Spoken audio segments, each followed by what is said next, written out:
Okay, so you want to own a nursing home. Picture the lobby, chandelier light falling across a wall of family photographs, a piano nobody quite finishes playing, and a check that arrives from the government every single month, whether the economy is booming or on fire. The beds are almost always full. Occupancy just climbed for its 18th straight quarter, sitting at 89.1%, according to the National Investment Center for Seniors Housing and Care. That's the pitch a broker gives you over lunch, right before showing you the financing. Now picture last Tuesday instead. A laundry machine that's been broken for 6 weeks because the replacement part costs $412 and nobody signed off on the purchase order. A licensed practical nurse working a double shift because 2 aides quit on the same Friday. A state surveyor standing in the hallway with a clipboard, writing up a deficiency that's going to cost real money before lunch is even served. That's the version nobody puts on the listing. Here's the paradox that should stop you cold.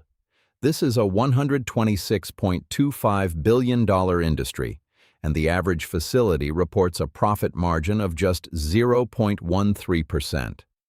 A basic savings account pays more than that most years, somewhere between razor-thin and imaginary. So here's the real question worth answering.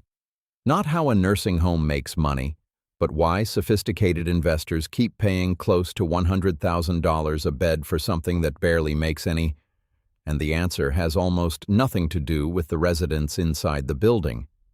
Keep that number in your head. The reason sits a layer deeper in the balance sheet than most owners ever look, and it takes almost the whole story to reach it. A nursing home is not one business, it's 3 wearing the same building.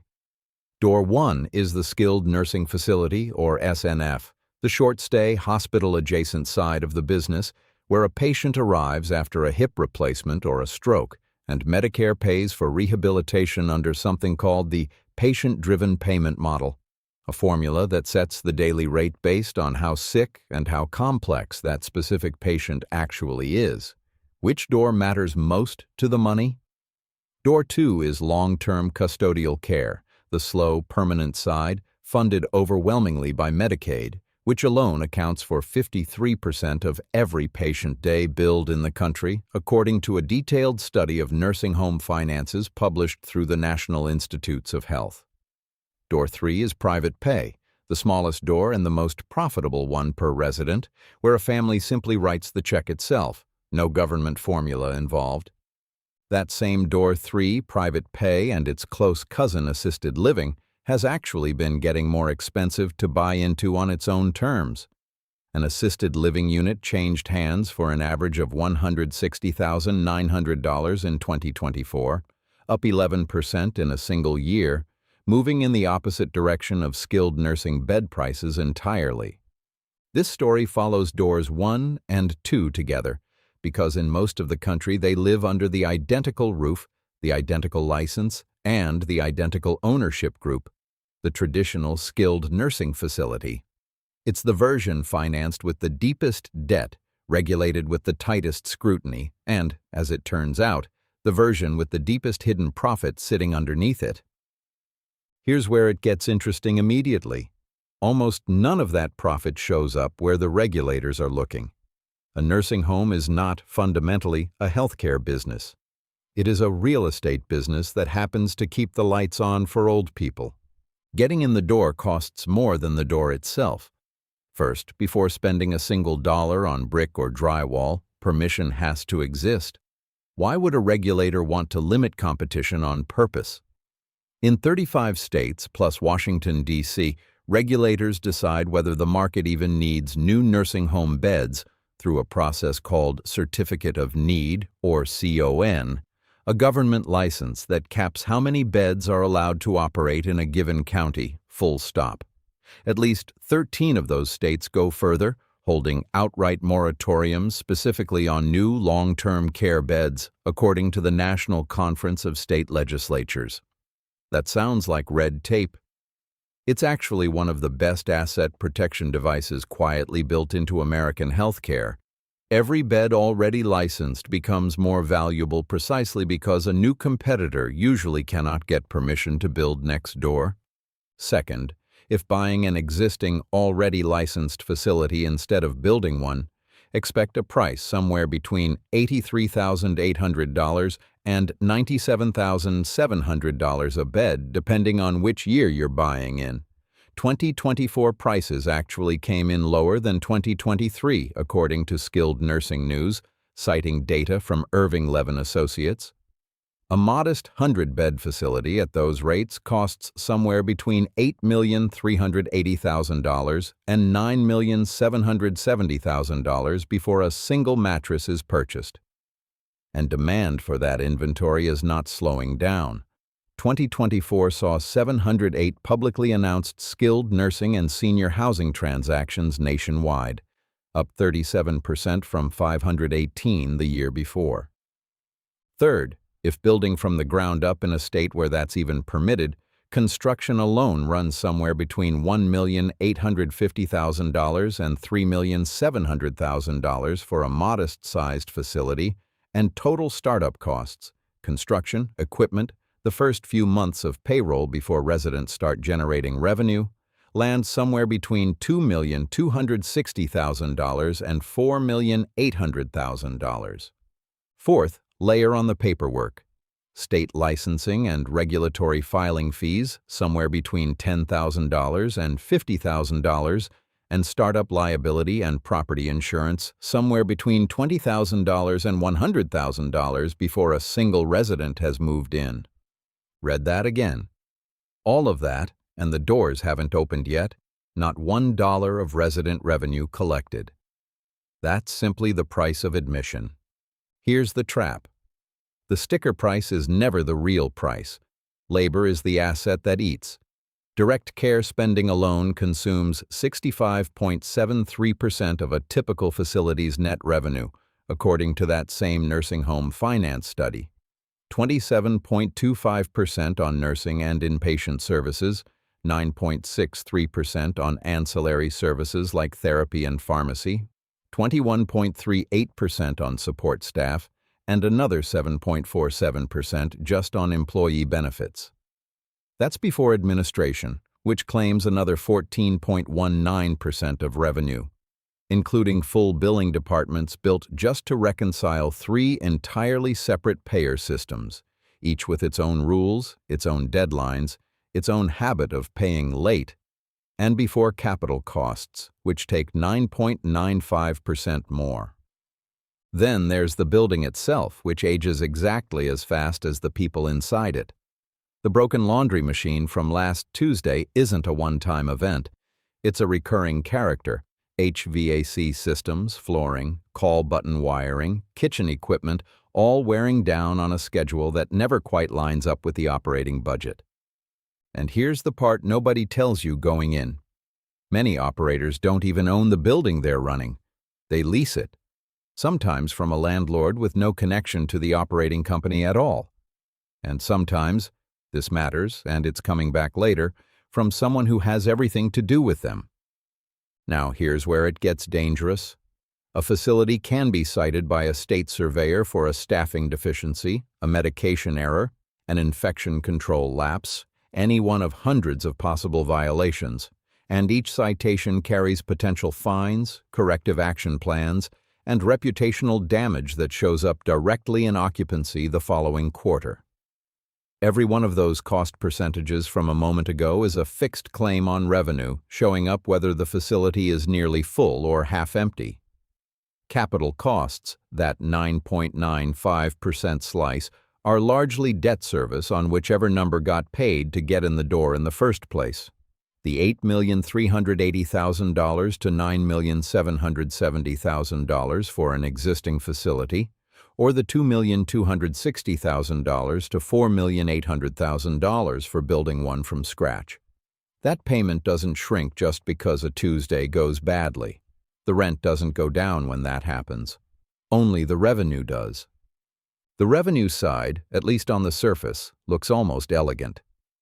Layer 1 is Medicare, funding the short-stay rehabilitation patients under that patient-driven payment model, a formula so central to the industry that the Centers for Medicare and Medicaid Services adjusts it every single fiscal year. For fiscal year 2026 alone, aggregate payments to skilled nursing facilities rose 3.2%, an additional $1.16 billion flowing into the industry compared with the year before. Layer 2 is Medicaid, the workhorse, 53% of every patient day in the country, a rate set state by state, never generous but dependable in a way almost no other line of business can claim. Notice something. 2 of those 3 layers are set almost entirely by the government, not by anyone running the business. Layer 3 is private pay, the smallest slice by volume and the richest per resident. A national average of $327 a day for a shared room, $119,340 a year, ranging from somewhere around $190 a day in parts of Texas and Louisiana to well over $1,000 a day in Alaska. Layer 4 sits on top of all 3. Ancillary billing, therapy sessions, pharmacy services, wound care, each one billed as its own line item under a case mix index, the formula that scores exactly how medically complex a given resident is and adjusts the daily reimbursement accordingly. The sicker the resident, on paper, the higher the rate. None of these layers means anything without one number underneath all of them: occupancy or census in industry language, the percentage of licensed beds actually filled on any given day. A facility running at 91% census multiplies every one of those layers. The same facility running at 74% census, after a bad state survey scares off referrals, can turn into a loss within a single quarter. Here's a detail worth sitting with. Dual-eligible residents, people who qualify for both Medicare and Medicaid simultaneously, who often start on the richer Medicare rate during rehabilitation and roll onto the thinner Medicaid rate the moment that rehabilitation ends, the same body in the same bed, generating 2 very different numbers depending entirely on the calendar. That 3-way split between Medicare, Medicaid, and private pay is what the industry calls payer mix, and it's the single number that determines whether a given facility is thriving or barely surviving. So far, a nursing home looks like a slow, steady, government-backed machine for printing money. Full beds, guaranteed payers, rates that climb almost every year without exception. So who actually owns the upside from all of that? Now, here's the other side of the ledger. It starts with a simple structural trick, one known in the industry as a related party transaction. Many nursing home operators don't run one company. They run 2 or 3, owned by the same small group of people, each doing a different job. One company operates the facility, hires the staff, deals with the state surveyors, absorbs the liability, and reports that razor-thin 0.13% margin to federal regulators. A second company, owned by the identical family or investment group, owns the actual real estate and simply charges the first company rent. A third, sometimes handles management and administrative services and charges a separate fee. This is not a rare arrangement. It's the industry norm. 77% of nursing homes made payments to a related party in a recent federal filing year, according to a working paper published through the National Bureau of Economic Research. Look at the scale of it. The money moving through that arrangement is not small. Facilities that lease from a related party landlord instead of owning their building outright pay real estate costs of roughly $4,328 per bed a year versus roughly $2,561 per bed for facilities that simply own what they operate, a markup of about 36.1%, worth an additional $1,744 per bed every single year. Related party management contracts carry a second markup on top of that, roughly 41.7%, adding another $1,124 per bed annually. Now scale that up. Across the entire industry, that same research paper found that 68% of all nursing home profit was effectively hidden inside these related party markups by 2019, up from 56.6% back in 2000. The average facility using this structure quietly redirects $379,382 a year in profit that never shows up as profit on the operating company's books at all. It shows up as rent. It shows up as a management fee. It shows up legally as an ordinary expense. The reported average profit per facility, industry-wide, $137,632. The adjusted figure, once that hidden layer gets added back in, $428,398. Same building, same residents, same government checks. A completely different business, one floor up. So is any of this illegal? Not even close. Regulators can see these related party payments. They show up right there on the cost report. What's far harder to prove is that a given rent or management fee sits above a fair market rate, the same ambiguity that lets the bulk of an industry's real profit move through the arrangement without technically breaking a single rule. Entirely legal, entirely rational, just not the version anyone puts on the brochure. One nursing home chain ran this exact playbook at massive scale, and its collapse is the clearest case study the industry has ever produced. HCR ManorCare began in 1959 when Stuart Bainum Sr. opened a single nursing home in Wheaton, Maryland. By 1982, a $209 million acquisition of a company called Senco had grown it to 105 facilities across 19 states. A 1998 merger created HCR ManorCare proper, headquartered in Toledo, Ohio. By the end of 2015, at its absolute peak, the company operated 243 skilled nursing facilities, 55 assisted living facilities, 109 hospice and home health offices, and 92 outpatient therapy clinics across 28 states, employing roughly 45,000 people. Then, in July of 2007, the private equity firm The Carlyle Group agreed to buy the entire company for $4.9 billion at $67 a share, closing that December. Carlyle financed much of the deal against the company's own real estate. The buildings themselves became collateral for the debt used to acquire them. 3 years later, in 2010, HCR ManorCare sold 338 of its own facilities to a real estate investment trust, a REIT, called HCP Inc., for $6.1 billion in what's known as a sale-leaseback. Cash up front in exchange for a rent bill on buildings the company used to own outright. Read that again. The company that had spent decades perfecting the art of collecting rent from related parties ended up on the wrong side of that exact same trick, leasing back its own buildings at rates it eventually couldn't sustain. By March of 2018, HCR ManorCare filed for Chapter 11 bankruptcy, carrying $7.1 billion in debt, and control of the company passed directly to its own landlord, Quality Care Properties. The following month, Welltower and ProMedica jointly acquired that landlord for $1.95 billion, with ProMedica alone spending roughly $1.35 billion for operational control.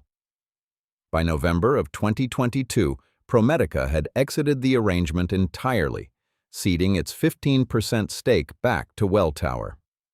HCR ManorCare was, at its peak, one of the largest nursing home operators in American history. The buildings never stopped being full of residents who needed care. Only the ownership of the debt against those buildings changed, and that, not the quality of the care, is what killed the company. Remember the certificate of need from earlier, the government license that caps how many beds are allowed to exist in a given county? That's the piece that makes the related party structure so durable. Because new competitors usually cannot get permission to build next door, an existing related party rent stream faces almost no competitive pressure to shrink year after year, no matter what happens to the operating company's reported margin. That's the actual answer to the question posed near the beginning of this story.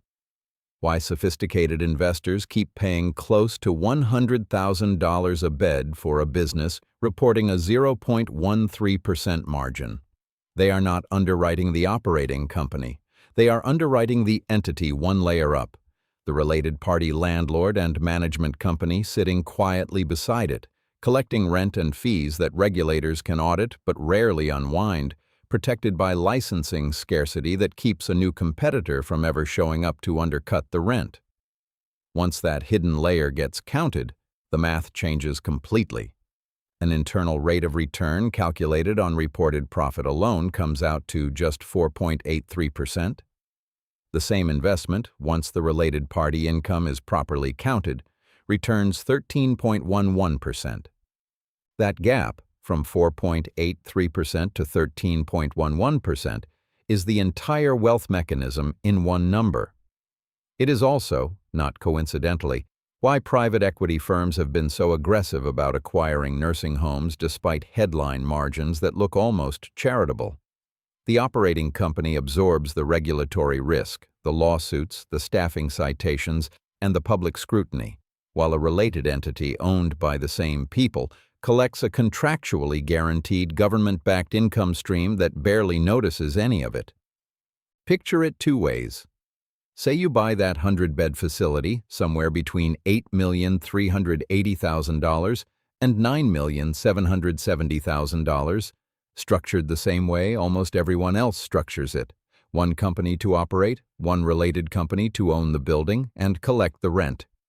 Whoever runs the operating company will work brutally hard for whatever number shows up at the bottom of that page. Whoever owns the related company barely has to think about it. Rough year. A bad state survey knocks occupancy down to somewhere between 76% and 79%. Agency staffing costs spike to cover the shortage, and by December the operating company's own books show a loss of roughly $214,000. Meanwhile, the related party landlord entity, completely undisturbed by any of that, still collects its usual rent and management fee, somewhere between $370,000 and $420,000 combined, in line with the industry's own reported average hidden profit of $379,382 per facility. Great year. Occupancy holds somewhere between 90% and 92%. No major deficiencies. The case mix runs favorably toward higher acuity, better reimbursed residents, and the operating company clears roughly $340,000 in reported profit. The related party landlord and management entity, again almost entirely disconnected from how the year actually went, collects that same $370,000 to $420,000. Rough year. The visible business loses $214,000. Great year. The visible business earns $340,000. The difference between them, on the books everyone else gets to see, is over $500,000. The difference in the entity nobody else gets to see is next to nothing at all. That's not a coincidence. That's the design. So what was the real business underneath all of it? Picture that lobby one more time, the chandelier light on the family photographs, the piano nobody quite finishes playing, the check arriving from the government like clockwork. All of it is real. None of it was ever really the point. The residents were never really the product. The rent, moving quietly from one arm of the same ownership group to the other. A few pages deeper in the same balance sheet, almost nobody bothers to keep reading. That was always the product. If you want to see how the same math plays out inside a hospital, that video is on your screen now.